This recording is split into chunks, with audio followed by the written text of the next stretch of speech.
एक भारतीय मूल निवासी समुदाय जिनके आपने ही राष्ट्र में करूर नीति और गलत चालों की बढ़तों करके उन्हें आपने ही देश में विदेशी आर्या लोगों ने हजारों साल गुलामी की सबसे बुरी गुलामी की प्रकार से उन्हें अछूत और अपवित्र बनाकर विदेशी आर्या सवर्ण समाज को लोगों ने रखा। वर्तमान में भारतीय मूल निवासी समुदाय वर्ग को भारत में अनुसूचित वर्ग कहा जाता है। यह वर्ग पहले से प्राकृतिक शक्तियों का पुजारी था, फिर भी हजारों वर्षों से सवर्णों के देवी देवताओं की पूजा करता रहा है, पर फिर भी वह उनके लिए अछूत और अपवित्र बना रहा और सवर्ण वर्ग उनके साथ जानवरों से भी बदतर सलूक करता रहा। उनके किसी भी देवी देवता ने उन्हें नहीं रोका। दुर्व्यवहार हजारों साल तक चलता रहा। हजारों समाज सुधारक आए, उनके कारण भारत में किसी खास छोटे से क्षेत्र में अछूत समाज को कुछ राहत मिलती रही, पर अछूतता फिर भी निरंतर चलती रही। इसे रोकने के लिए कोई पक्का काम नहीं हो सका। पूरे भारत भर के अछूत समाज का जीवन बदलने वाला एक ही व्यक्ति है, बाबा साहेब डॉक्टर अंबेडकर। और उन्होंने किसी धार्मिक स्थान पर जाकर किसी देवी देवता की पूजा करके अछूत समाज का जीवन नहीं बदला। वह जानते थे धार्मिक कर्मकांड से अछूतों का जीवन बदलने वाला नहीं है, खास नीति और विचारधारा पर काम करके ही बदल सकता है। उनकी मानव समानता के आधार पर विचारधारा ही थी जिस पर चलकर उन्होंने काम किया। भारतीय मूल निवासी समुदाय के लोगों को बुनियादी मानवाधिकार मिले और उनका विकास का मार्ग खुला। बाबा साहेब ने करोड़ों अछूतों को आम जैसा आदमी बनाया। अगर डॉक्टर अंबेडकर ने मानव समानता आधारित विचारधारा पर काम ना किया होता तो अनुसूचित वर्ग आज भी अछूत और अपवित्र ही बना होता। अनुसूचित वर्ग के बहुत सारे लोग आज भी हिंदू देवी देवताओं की पाठ पूजा करता है, वह पहले भी करते थे, पर फिर भी भारतीय मूल निवासी समुदाय अछूत और अपवित्र बना हुआ था। यह ही मुख्य कारण है कि हम बाबा साहेब की विचारधारा को सबसे ऊपर मानते हैं, जिसके कारण 1950 के भारत की 35 करोड़ लोगों में से 7 करोड़ अछूत लोग थे। उनको मानव होने के नाते उन्हें भी मानवीय मौलिक अधिकार मिले। और दूसरी बात, उस समय 35 करोड़ भारतीयों में से लगभग 17 करोड़ महिलाएं भी थी, जिन्हें कभी भी पहली बार मर्दों के समान माना ही नहीं जाता था। बाबा साहेब के आजाद भारत की संसद में 1948 में रखे हिंदू कोड बिल के कारण उन्हें भी मर्दों का समान अधिकार मिले हैं। वह भी आगे बढ़ने लगी। बाबा साहेब का सपना भारत को महान राष्ट्र बनाने का था। भारत जितना भी बदला है तो उसका कारण बाबा साहेब की विचारधारा का मुख्य रोल है। उनकी विचारधारा को समझने समझाने के लिए ही हम बाबा साहेब के कहे हुए शब्दों को भारत के हर नागरिक तक पहुंचाने की कोशिश करते आ रहे हैं। जय भीम साथियों, equality and justice Patiala YouTube channel से मैं इंजीनियर हरदीप सिंह चुंबर बाबा साहेब के एक और भाषण पर नई वीडियो बनाकर साझा कर रहा हूं। आप वीडियो को लाइक और सब्सक्राइब जरूर करें और बाबा साहेब के भाषण को हर नागरिक तक जरूर पहुंचाएं। बाबा साहेब के विचारों को हर नागरिक तक पहुंचाकर ही भारत को महान राष्ट्र बनाया जा सकता है। सामाजिक विषमता और स्वशासित भारत। प्रस्तुत उद्धरण स्वशासित भारत के भावी संविधान और राजनीतिक शक्ति के केंद्र बिंदु पर गहन चिंता व्यक्त करता है, विशेष रूप से सामाजिक असमानताओं के संदर्भ में। लेखक का मानना है कि यदि भारतीय समाज की कठोर वास्तविकता जैसे जाति आधारित भेदभाव और आर्थिक विषमता को अनदेखा किया जाता है तो राजनीतिक शक्ति स्वाभाविक रूप से उच्च वर्ग, शिक्षित और समृद्ध कुलीन वर्गों, स्थानीय कुलीनों के हाथों में चली जाएगी। ये लेख इस बात पर जोर देता है कि धन, शिक्षा और सामाजिक प्रतिष्ठा का गठबंधन अल्पसंख्यक और दलित वर्गों के राजनीतिक हितों को पूरी तरह से कुचल देगा, क्योंकि ये कुलीन वर्ग अपने निहित स्वार्थों और जातिगत पक्षपात से प्रेरित होते हैं।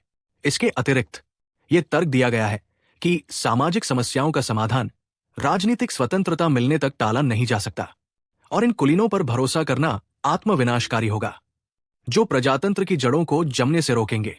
2. समस्या की वस्तुस्थितियां। 5.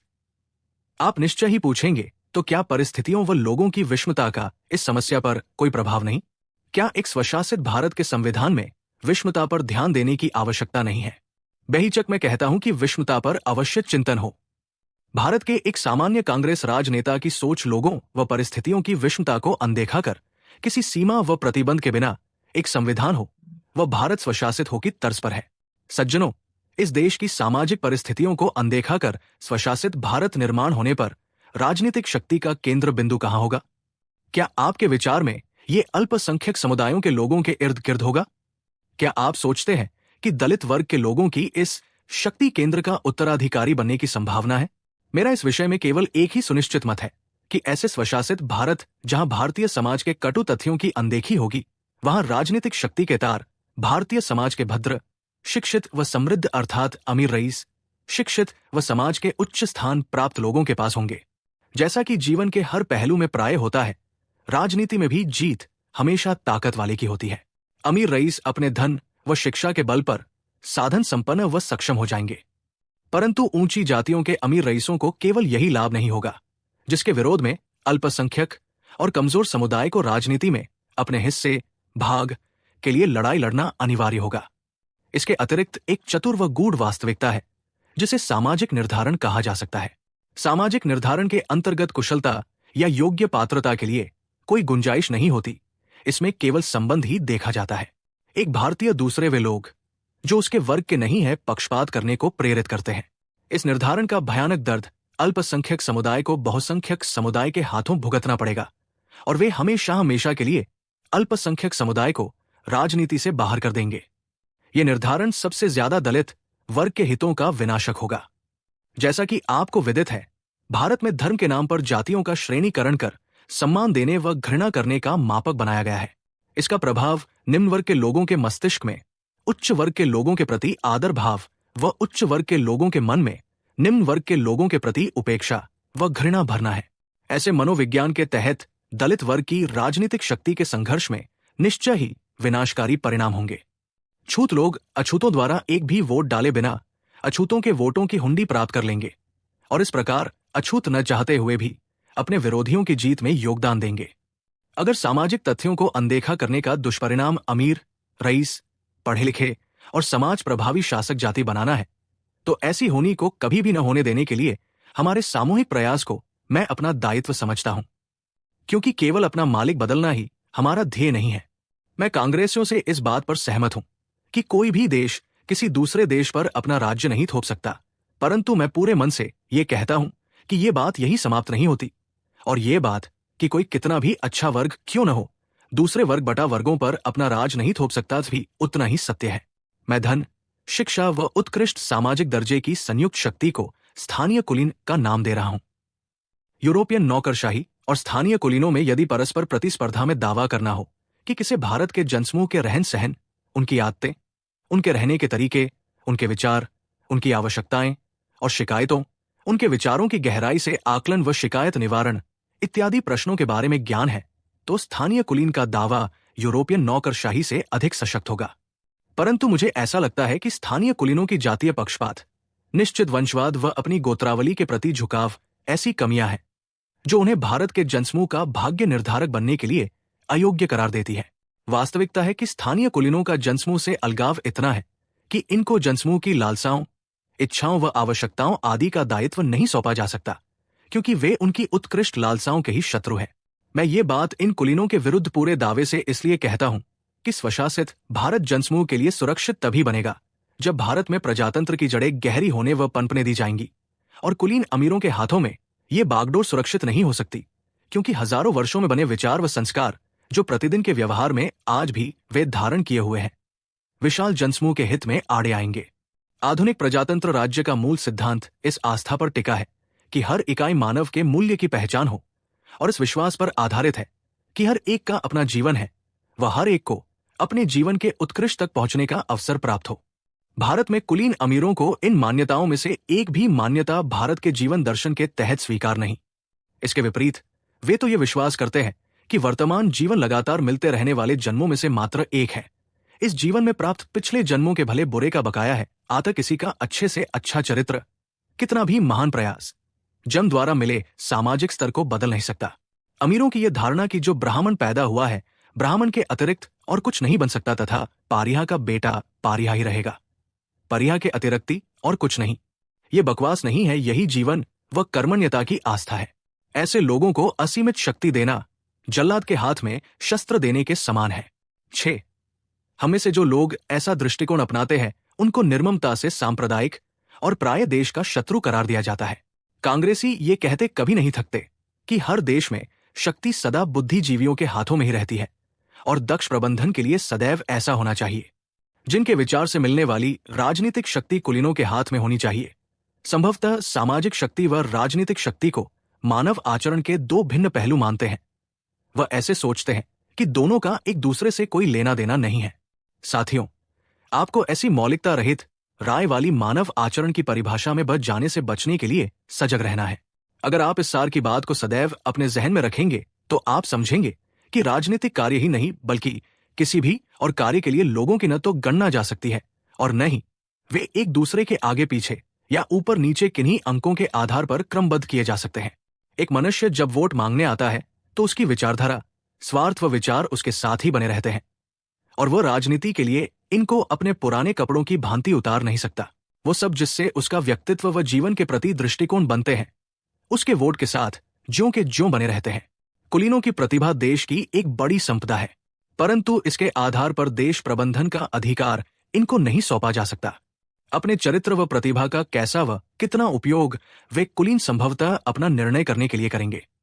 हमारे ऊपर उनको शासन करने का अधिकार देने से पहले हमें उन कुलीनों की क्षमता या कार्यकुशलता पर नहीं बल्कि उनकी उपयोगिता पर नजर डालनी चाहिए।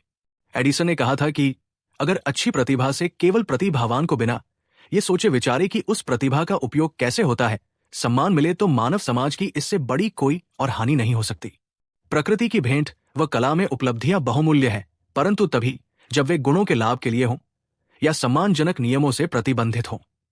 हम केवल उनकी बातों से ही प्रभावित न हो जाएं और कोई धारणा तब बनाएं जब हमें उनके द्वारा किए गए भले कार्यों की पुष्टि होने तथा उनके स्वच्छ हृदय की जानकारी मिल जाए, अन्यथा उनकी ऊपरी सुंदरता व उनकी बुद्धि कौशल का मोह भंग होने पर आप उनको घृणा करने को बाध्य हो जाएंगे। मैंने कुलीन टी रईस, जो कि राजनीतिक शक्ति पाने के लिए जोड़ तोड़ में लगे हैं, के चरित्र के विषय में काफी कुछ कह दिया है तथा और अधिक नहीं कहना चाहता। ऐसी कुछ चीजें जिनके चलते रहने के लिए ये कुलीन रईस उत्तरदायी है को अनदेखा नहीं किया जा सकता। इस देश में 5 से 6 करोड़ जनसंख्या छुआछूत से अभिशप्त है और ये अभिशाप दुनिया में कहीं और नहीं है। उस जनसमूह को मूलभूत अधिकारों से वंचित रखा जा रहा है तथा सभ्यता और संस्कृति के लाभों से भी दूर रखा जा रहा है। समानता के अधिकारों व अवसरों से वंचित वे बहुत अपमानजनक स्थिति में है।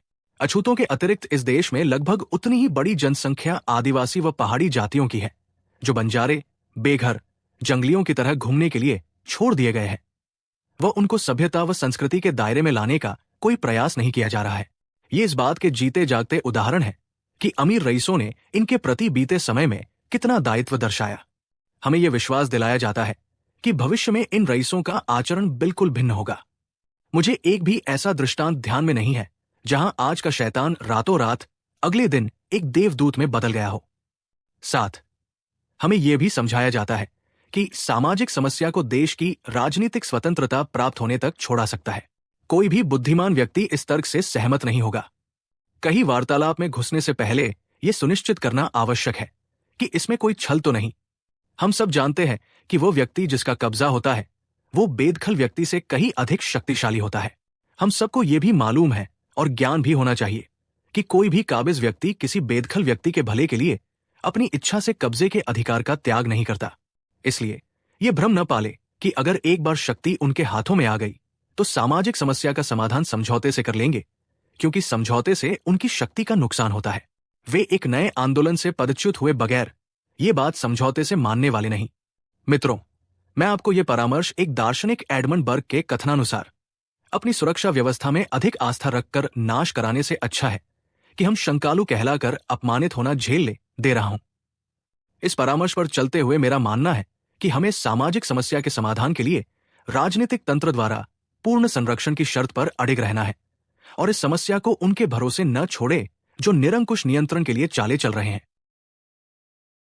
सोचिए, क्या हो अगर आजादी का जो वादा किया गया वो दरअसल एक नए तरह की गुलामी की शुरुआत हो।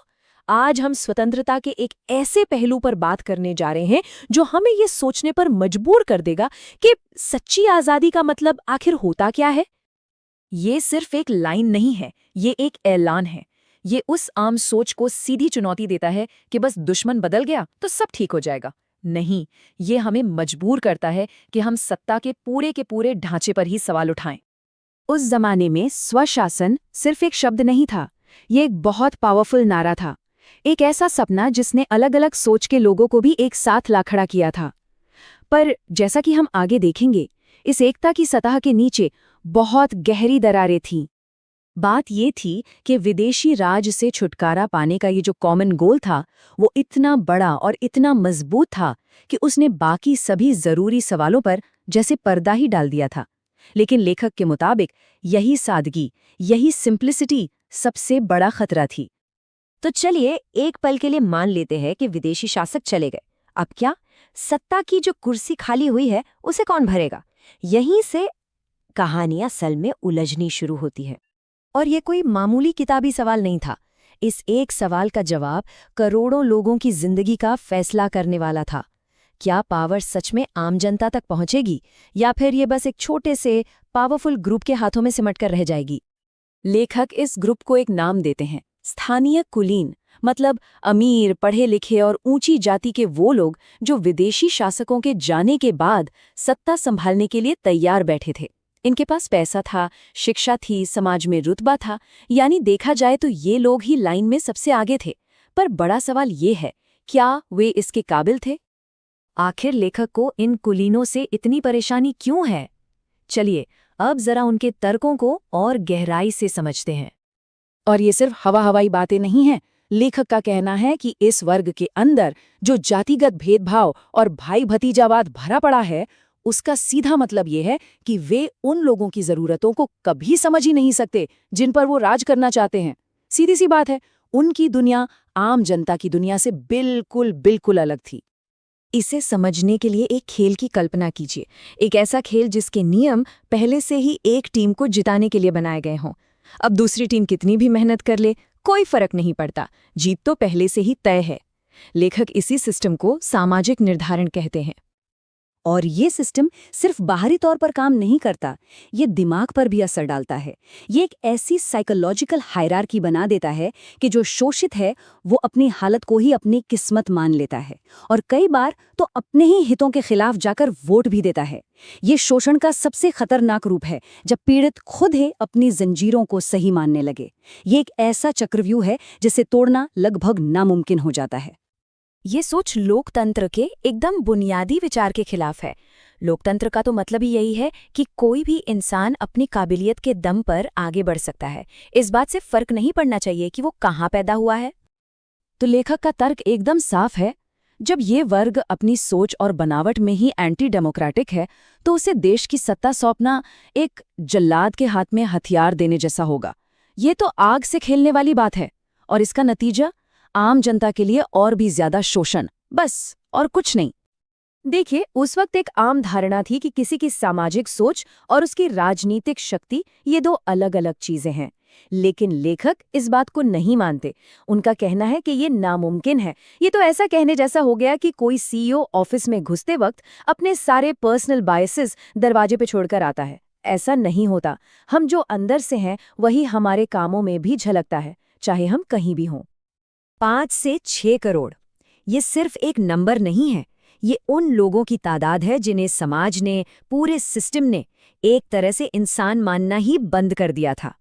लेखक के लिए ये सबसे बड़ा सबूत था कि इस कुलीन वर्ग पर देश चलाने के लिए भरोसा बिल्कुल नहीं किया जा सकता। अच्छा, अब उस एक दलील पर आते हैं जो इस पूरी बहस में हमेशा सामने रखी जाती थी, और वो दलील थी, भाई पहले आज़ादी ले लो, समाज सुधार बाद में कर लेंगे। लेखक के पास इस दलील का एक बहुत ही पावरफुल जवाब था। और देखिए, ये समझना मुश्किल नहीं है कि ये तर्क लोगों को क्यों पसंद आता था।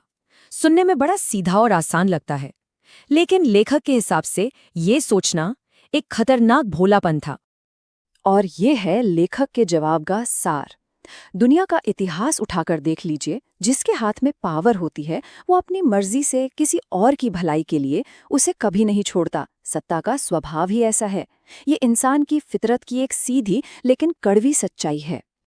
तो जरा इस लॉजिक को समझिए। एक बार ये कुलीन वर्ग सत्ता में आ गया तो वो सबसे पहले अपनी कुर्सी को और मजबूत करेगा। वो कभी भी ऐसे सामाजिक सुधार नहीं करेगा जिससे उसके अपने रुतबे को कोई खतरा हो। और फिर अगर कोई बदलाव लाना भी होगा तो उसके लिए एक और नई लड़ाई लड़नी पड़ेगी, एक और आंदोलन करना पड़ेगा। तो मतलब सुधार बाद में का नारा सिर्फ एक खोखला वादा है। एक बार पावर हाथ में आ गई तो खेल खत्म। इसीलिए लेखक की मांग एकदम साफ थी। पावर ट्रांसफर होने से पहले सामाजिक समस्याओं को जड़ से खत्म करने के लिए पक्के कानूनी और राजनीतिक इंतजाम किए जाने चाहिए। ये अपने आप में एक क्रांतिकारी सोच थी। मतलब सच्ची आज़ादी सिर्फ शासक का चेहरा बदलना नहीं है। सच्ची आज़ादी का मतलब है खेल के नियमों को ही बदल देना, इससे पहले कि कोई नया खिलाड़ी मैदान में उतरे। और इसी सोच को मजबूती देने के लिए एडमंड बर्ग का एक मशहूर कथन है। आसान भाषा में इसका मतलब है, जल्दबाजी में सब कुछ बर्बाद कर देने से तो अच्छा है कि हम थोड़ा सावधान रहें और धीरे चलें, भले ही लोग हमें डरपोक कहें। मतलब ऐसी गलती करने से बचो जिसे बाद में सुधारा ही न जा सके। और आखिर में ये पूरा विश्लेषण हमें एक बहुत ही बेचैन करने वाले सवाल के साथ छोड़ जाता है कि क्या सिर्फ शासक बदल देने से सच्ची आज़ादी मिल जाती है? कभी कभी असली लड़ाई बाहर वाले दुश्मन से नहीं होती, बल्कि उस अपने से होती है जो उसकी कुर्सी पर बैठने का इंतजार कर रहा होता है। ये एक ऐसा सवाल है जो उस दौर में जितना जरूरी था, शायद आज भी उतना ही जरूरी है।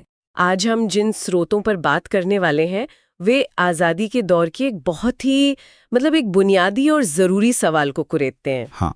सवाल ये है कि जब अंग्रेज भारत छोड़कर जाएंगे तो सत्ता असल में किसके हाथ में आएगी?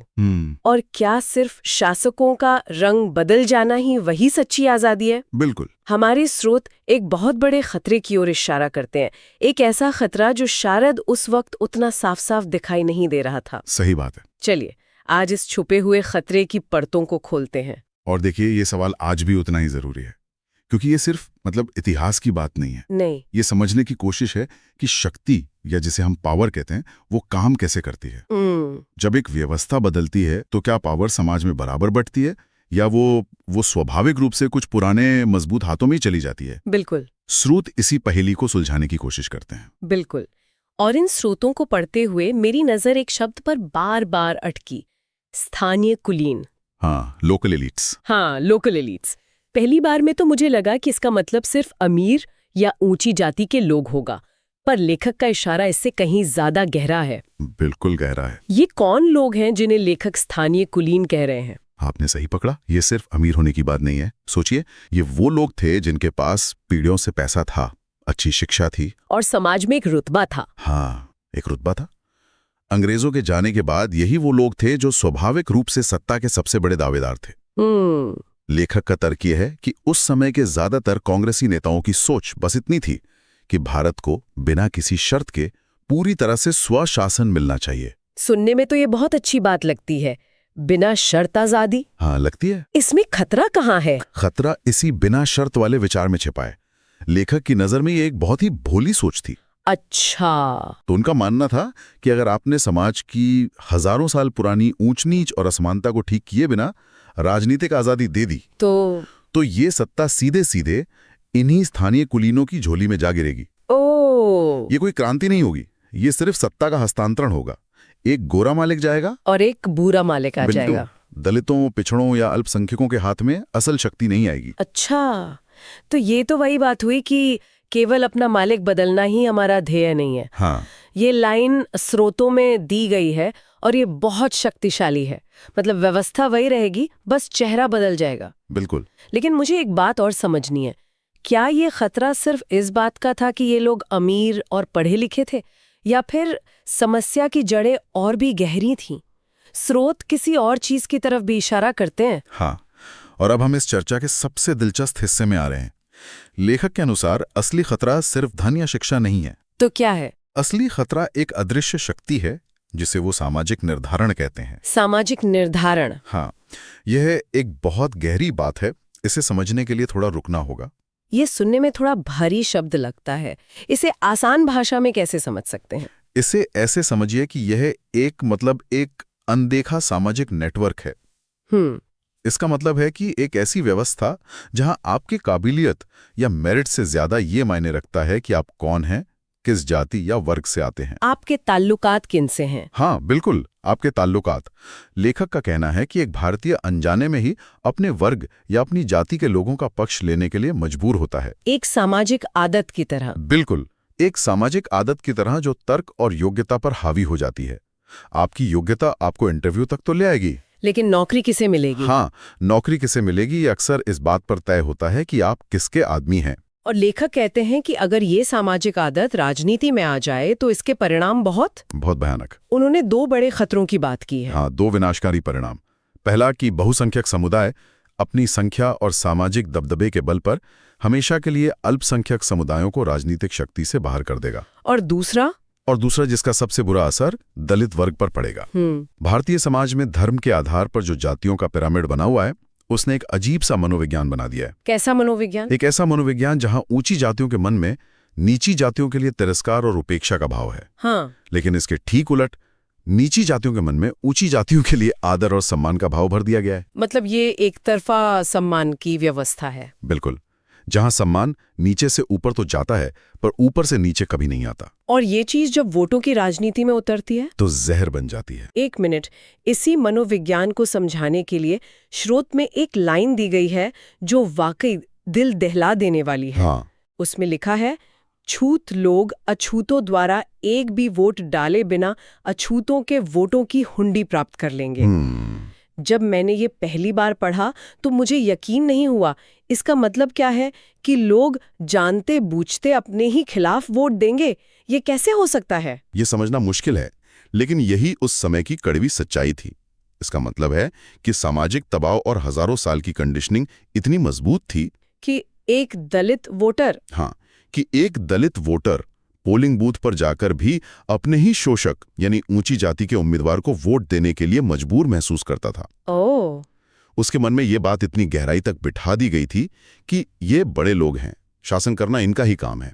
तो भले ही वोट दलित का हो पर उस पर हक ऊंची जाति वाले का होता था। हाँ, ये एक तरह से अपनी ही हार को सुनिश्चित करना था। ये तो वाकई चौंकाने वाली बात है। ये दिखाता है कि लोकतंत्र सिर्फ वोट डालने की प्रक्रिया का नाम नहीं है। बिल्कुल नहीं। जब तक दिमाग आजाद ना हो। तो लेखक का डर यही था कि हम अनजाने में ही एक ऐसी शासक जाति बना देंगे जो अमीर, पढ़ी लिखी और सामाजिक रूप से इतनी प्रभावशाली होगी कि बाकी लोग उनके सामने खड़े भी नहीं हो पाएंगे। आपने एकदम सही समझा। ये केवल वोटों का गणित नहीं था, ये सदियों से चली आ रही सामाजिक गुलामी का राजनीतिक रूप था। लेकिन यहाँ एक पलटा तर्क भी तो दिया जाता है जो आज भी सुनने को मिलता है कि भाई हर देश को चलाने के लिए तो सबसे बुद्धिमान और काबिल लोगों की ही जरूरत होती है। हाँ, ये तर्क हमेशा आता है। अच्छे शासन के लिए ये जरूरी भी है। क्या लेखक ये कह रहे हैं कि प्रतिभाशाली लोगों को शासन में होना ही नहीं चाहिए? ये तो थोड़ा अजीब करता है। नहीं, क्या ये देश के लिए नुकसानदायक नहीं होगा? ये बहुत अच्छा सवाल है, क्योंकि यही पर लेखक के तर्क की खूबसूरती दिखती है। अच्छा। वो इस विचार को सिरे से खारिज कर देते हैं। वे कहते हैं कि ये तर्क देना कि सामाजिक शक्ति और राजनीतिक शक्ति 2 अलग-अलग चीजें हैं, एक मौलिकता रहित राय है। मतलब बिना सोचे समझे कही गई बात। हाँ, बिल्कुल। उनका कहना है कि जब कोई व्यक्ति वोट मांगने आता है तो वो अपनी सामाजिक पहचान, अपने संस्कार और अपने वर्ग के स्वार्थ को एक कोट की तरह उतारकर बाहर नहीं छोड़ सकता। सही बात। वो पूरा का पूरा व्यक्तित्व लेकर राजनीति में आता है। तो ये सोचना कि कोई नेता चुनाव जीतते ही अपनी जाति या वर्ग को भूल जाएगा, ये बस खुद को धोखा देना है। बिल्कुल। लेकिन आकर्षक बात यह है कि लेखक कुलीनों की प्रतिभा को नकार नहीं रहे हैं। अच्छा। वे ये नहीं कह रहे कि वो काबिल नहीं है, बल्कि वे मानते हैं कि कुलीनों की प्रतिभा देश की एक बड़ी संपदा है। तो वो उनकी काबिलियत को मानते हैं, लेकिन इस काबिलियत के आधार पर उन्हें शासन करने का असीमित अधिकार देने से साफ इंकार करते हैं। अच्छा, तो टैलेंटेड होना एक बात है और शासन करने का अधिकार होना बिल्कुल दूसरी बात। हाँ, और इसी को समझाने के लिए वे थॉमस एडिसन का एक बहुत ही महत्वपूर्ण उदाहरण देते हैं। क्या? एडिसन ने कहा था, और मैं उसे यहां बताना चाहूंगा, अगर अच्छी प्रतिभा का सम्मान केवल इसलिए किया जाए कि वो प्रतिभावान है, बिना ये सोचे कि उस प्रतिभा का उपयोग कैसे होता है, तो ये मानव समाज की सबसे बड़ी हानि है। वाह, ये तो बहुत गहरी बात है ना? मतलब सवाल ये नहीं है कि आप कितने काबिल हैं। नहीं, सवाल ये है कि आप अपनी काबिलियत का इस्तेमाल किसके लिए कर रहे हैं। यही इस पूरे तर्क का सार है। हमें कुलीनों की क्षमता पर नहीं, बल्कि आम जनता के लिए उनकी उपयोगिता पर ध्यान देना चाहिए, उनकी यूटिलिटी पर। बिल्कुल। और लेखक का मानना है कि इन कुलीन वर्गों का चरित्र और हजारों सालों के संस्कार जो उनके रोजमर्रा के व्यवहार में दिखते हैं, उन्हें करोड़ों लोगों का भाग्य तय करने के लिए अयोग्य बनाते हैं। और इसीलिए वो इतने कठोर शब्द इस्तेमाल करते हैं। हाँ, इसीलिए वे कहते हैं कि ऐसे लोगों को असीमित शक्ति देना जल्लाद के हाथ में शस्त्र देने के समान है। ये तो बहुत ही कठोर शब्द हैं। लेखक किसी भी तरह की लाग लपेट नहीं कर रहे। लेकिन सिर्फ बातों से तो काम नहीं चलेगा। क्या लेखक अपनी इस कठोर बात को साबित करने के लिए कोई सबूत भी देते हैं? हाँ, बिल्कुल। उस समय की सामाजिक सच्चाई का कोई ठोस प्रमाण? हाँ, वे सिर्फ हवा में बातें नहीं कर रहे हैं। वे उस समय के 2 बड़े और ठोस उदाहरण देते हैं जो इन कुलीन वर्गों के शासन का ट्रैक रिकॉर्ड दिखाते हैं। क्या है वो? पहला, वे बताते हैं कि देश में उस वक्त 5 से 6 करोड़ की आबादी छुआछूत की शिकार थी। 5 से 6 करोड़? ये आंकड़ा तो आज भी बहुत बड़ा है। हाँ, उस समय की आबादी के हिसाब से तो ये एक बहुत बहुत बड़ा हिस्सा रहा होगा। बिल्कुल। ये वो लोग थे जिन्हें समाज ने मूलभूत इंसानी अधिकारों से भी वंचित रखा हुआ था। उन्हें इस सभ्यता के हर लाभ से दूर रखा गया था। हाँ, और ये सब उन्हीं कुलीन वर्गों के नेतृत्व में हो रहा था। दूसरा उदाहरण वे देते हैं लगभग उतनी ही बड़ी आदिवासी और पहाड़ी जातियों की आबादी का। मतलब करीब 5-6 करोड़। और हाँ, इन लोगों को जंगली और बेघर समझकर छोड़ दिया गया था। उन्हें मुख्यधारा के समाज में लाने का कोई गंभीर प्रयास कभी हुआ ही नहीं। तो कुल मिलाकर 10-12 करोड़ लोग, जो उस समय की आबादी का एक बहुत बड़ा हिस्सा थे, पूरी तरह से नजरअंदाज किए जा रहे थे। यही लेखक का मुख्य बिंदु है। यह इस बात का जीता जागता सबूत है कि इन कुलीन वर्गों ने अतीत में अपनी जिम्मेदारी कैसे निभाई है। लेखक का सवाल बहुत सीधा और तार्किक है। अगर अतीत में इन वर्गों ने समाज के इतने बड़े हिस्से के साथ ऐसा व्यवहार किया है, तो हम किस आधार पर यह मान लें कि आजादी मिलते ही सत्ता हाथ में आते ही इनका दिल बदल जाएगा और ये अचानक सबके हित में काम करने लगेंगे? सही बात है। और इसी पर स्रोत में एक बहुत ही तीखी टिप्पणी है। हाँ, मुझे एक भी ऐसी मिसाल याद नहीं आती जहां आज का शैतान रातों रात अगले दिन एक देवदूत में बदल गया हो। ये दिखाता है कि लेखक मानवीय स्वभाव को लेकर कितने यथार्थवादी थे। वे किसी चमत्कार की उम्मीद में नहीं बैठे थे। वो भविष्य की उम्मीदों को अतीत के सबूतों पर तौल रहे थे। बिल्कुल। उनका तर्क साफ है कि जिन लोगों ने सदियों तक एक अन्यायपूर्ण सामाजिक व्यवस्था से फायदा उठाया है, वे अचानक उस व्यवस्था को बदलने के लिए क्यों तैयार होंगे? खासकर तब जब उसे बदलने की पूरी ताकत उनके ही हाथ में आ जाए। हाँ, बिल्कुल। ठीक है, तो समस्या साफ है और उसके सबूत भी।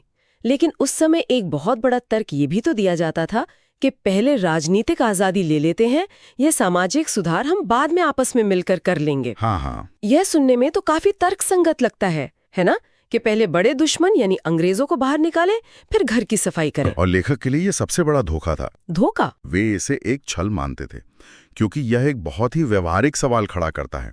क्या कोई भी सत्ताधारी वर्ग अपनी मर्जी से ऐसे सुधारों के लिए राजी होगा जिनसे उसकी अपनी शक्ति कम होती हो? ये तो इंसानी स्वभाव के खिलाफ है और सत्ता की प्रकृति के भी खिलाफ है। स्रोत में इसी बात को समझाने के लिए एक बहुत अच्छा उदाहरण दिया गया है। कौन सा? जिसका कब्जा होता है वो बेदखल व्यक्ति से कहीं ज्यादा शक्तिशाली होता है। बिल्कुल। और ये भी कि कोई भी काबिज व्यक्ति अपनी इच्छा से कब्जा नहीं छोड़ता। यही मुख्य बात है। सत्ता का स्वभाव ही ऐसा है कि वो खुद को बनाए रखना चाहती है। इसलिए ये सोचना कि सत्ता मिलने के बाद ये कुलीन वर्ग बातचीत से या समझौते से उन सामाजिक समस्याओं को हल कर देगा जिनसे उनके विशेषाधिकार जुड़े हैं, ये एक बहुत बड़ा भ्रम है। तो लेखक का मानना था कि ऐसा करवाने के लिए एक और लड़ाई लड़नी पड़ेगी। हाँ, एक और आंदोलन करना पड़ेगा। तो फिर इस पर हल क्या है? अगर हम इन कुलीन वर्गों के वादों और उनकी भलमनसाहत पर भरोसा नहीं कर सकते, तो फिर रास्ता क्या है? इसके लिए लेखक महान दार्शनिक एडमंड बर्ग का हवाला देते हुए एक बहुत ही व्यावहारिक सलाह देते हैं। क्या सलाह है? बर्ग ने कहा था, अपनी सुरक्षा व्यवस्था में जरूरत से ज्यादा भरोसा करके बर्बाद हो जाने से अच्छा है कि हम शंकालू कहलाकर अपमानित होना झेल लें। इसका मतलब क्या हुआ? इसका मतलब है कि आंख बंद करके किसी पर भरोसा करने और बाद में धोखा खाने से बेहतर है कि हम पहले से ही शक करें, सवार उठाएं और अपनी सुरक्षा का पुख्ता इंतजाम कर लें। भले ही कोई हमें शक्की या अविश्वासी कहे। हाँ, अपनी सुरक्षा ज्यादा जरूरी है। तो निष्कर्ष ये निकलता है कि सामाजिक न्याय और दलितों पिछड़ों के अधिकारों को किसी वर्ग की दया पर नहीं छोड़ा जा सकता। बिल्कुल नहीं। इसका पक्का इंतजाम राजनीतिक तंत्र के अंदर ही करना होगा, यानी संवैधानिक संरक्षण और कानूनी गारंटी देनी होगी। बिल्कुल, ये एक कानूनी और ढांचागत समाधान की मांग है, ना कि किसी की नैतिकता पर आधारित अपील की। सही। लेखक का संदेश एकदम साफ है। सामाजिक न्याय राजनीतिक स्वतंत्रता की पहली शर्त होनी चाहिए, ना कि कोई ऐसा मुद्दा जिसे आजादी के बाद देखा जाएगा। तो अगर आज की इस पूरी बातचीत को समेटें तो सार ये है कि सच्ची आजादी सिर्फ झंडा फहराने या शासक बदलने का नाम नहीं है। नहीं है। अगर राजनीतिक शक्ति उन लोगों के हाथ में चली जाती है जो हजारों सालों से एक खास सामाजिक मानसिकता और विशेषाधिकार के साथ जीते आए हैं, तो ये सिर्फ एक धोखा होगा। व्यवस्था नहीं बदलेगी, सिर्फ शासक बदलेंगे। एकदम सही। मुख्य बातें यही हैं।